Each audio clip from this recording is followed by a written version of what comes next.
जब से पता चला है कि साथ वाली आंटी ओल्ड एज होम में शिफ्ट हो गई हैं, दिल बड़ा उदास सा था। मैं पहाड़ों की रहने वाली चंचल हिरनी शहर की भीड़भाड़ से कतराती थी। मुंबई की बड़ी बड़ी इमारतें और माचिस की डिबिया जैसे घर मुझे जेल से कम नहीं लगते थे। मायके में सब सोचते मैं कितनी किस्मत वाली हूँ जो मुंबई जैसे शहर में रहती हूँ, पर उन्हें क्या पता कि यहाँ कितनी घुटन और अकेलापन है। पति की नौकरी यही है तो और कोई चारा ही नहीं है यहाँ रहने के सिवा। पर अक्सर मैं उकता जाती हूँ, खुद पर गुस्सा आता है। ये झुंझलाहट कभी कभी मुझे बहुत बेचैन कर देती थी। ये तो भला हो कि सामने वाले फ्लैट में रहने वाली आंटी जी से कभी कभी हंस बोल लेती तो कुछ अपनापन सा महसूस होता था।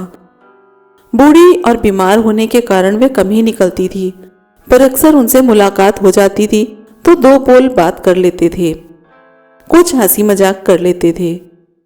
अब कुछ दिन से वो नहीं दिखी तो उनकी बहू रिम्पी से पूछा तो पता चला कि वह तो अपना घर ओल्ड एज होम में है। इससे ज्यादा मैं कुछ पूछ नहीं पाई, पर यह तो ठान लिया कि उनसे मिलने जरूर जाऊंगी। अगले दिन सुबह घर के काम निपटाकर जब उनसे मिलने निकली तो खुद से पूछा कि क्या कहूंगी। उनका उदास चेहरा देख कैसे उनका सामना करूंगी, पर दृढ़ निश्चय कर उनसे मिलने चल पड़ी। करीब 2 किलोमीटर की दूरी पर था अपना घर। गेट पर एंट्री की, उनका रूम नंबर पूछा और धड़कते दिल से चल पड़ी। रूम में पहुंची तो देखा साफ सुथरा कमरा था, सफेद चादर बिछी हुई थी, धूल मिट्टी का तो नामो निशान तक नहीं था। अभी सब बड़े कमरे में मिलेंगे। पीछे से आता हुआ स्वर कानों में पड़ा। मुड़कर देखा तो उसने बताया वो सामने वाला ही बड़ा वाला कमरा है। 100 कदम पर ही कमरा था। पास पहुंची तो हंसने खिलखिलाने की आवाजें आ रही थी। मैंने हल्का सा झांक कर देखा, सब अपने में मस्त ग्रुप बनाकर बैठे थे। कोई कैरम खेल रहा है तो कोई चेस, कोई लूडो खेल रहा है तो कोई गप्पों में व्यस्त है। चारों ओर नजर घुमाई तो दाईं ओर टेबल पर आंटी जी बैठी थी। आंटी जी बोल रही थी, मैं आउट नहीं हूँ, देखो चीटिंग नहीं चलेगी, अब जल्दी से चॉकलेट खिलाओ।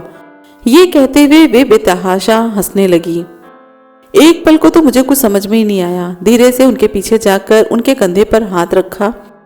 मुझे देखते ही फुर्ती से उठ खड़ी हुई और मुझे गले लगा लिया। वे मेरी आंखों में तैरते सारे प्रश्नों को पल भर में पढ़ गई और बोली, मुझे पता था तू जरूर मुझसे मिलने आएगी। आंटी जी बोली, मैं यहाँ बहुत खुश हूँ, सभी एक जैसी उम्र के लोग हैं। यहाँ तो सबका साथ बहुत अच्छा लगता है, पता ही नहीं चलता कब सुबह हुई और कब शाम। बेटा बहू नौकरी वाले हैं, सुबह जाते हैं रात को आते हैं। वहाँ के अकेलेपन से मैं बहुत परेशान हो गई थी, तभी तो बीमार भी रहने लगी थी। यहाँ के खुशनुमा माहौल से तो बीमारी कोसों दूर भाग गई बेटा। बुढ़ापे में अपना साथ अच्छा लगता है, कोई बोलने बतियाने वाला हो, कोई सुख दुख बांटने वाला हो। मैंने पूछा, और आपके बहू बेटे? आंटी जी ने कहा, ना ना, उनकी कोई गलती नहीं, उन्होंने मुझे यहाँ नहीं भेजा।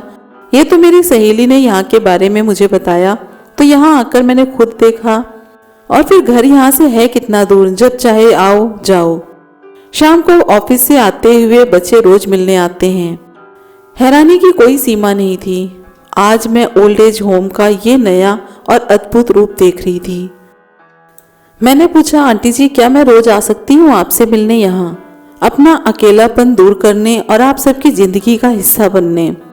कि तभी कई स्वर एक साथ उमड़े और बोले, हाँ हाँ क्यों नहीं। अब मेरी भी हंसी उन सबकी हंसी में शामिल थी। कितना अजीब लगता है जब माँ बाप को बच्चे अपने घर में नहीं रख पाते। ये वही माँ बाप होते हैं जो अपना सब कुछ भूलकर बच्चे की जिंदगी सुधारने में लगे रहते हैं, लेकिन एक बच्चे अपने माँ बाप का बुढ़ापा नहीं सुधार सकते।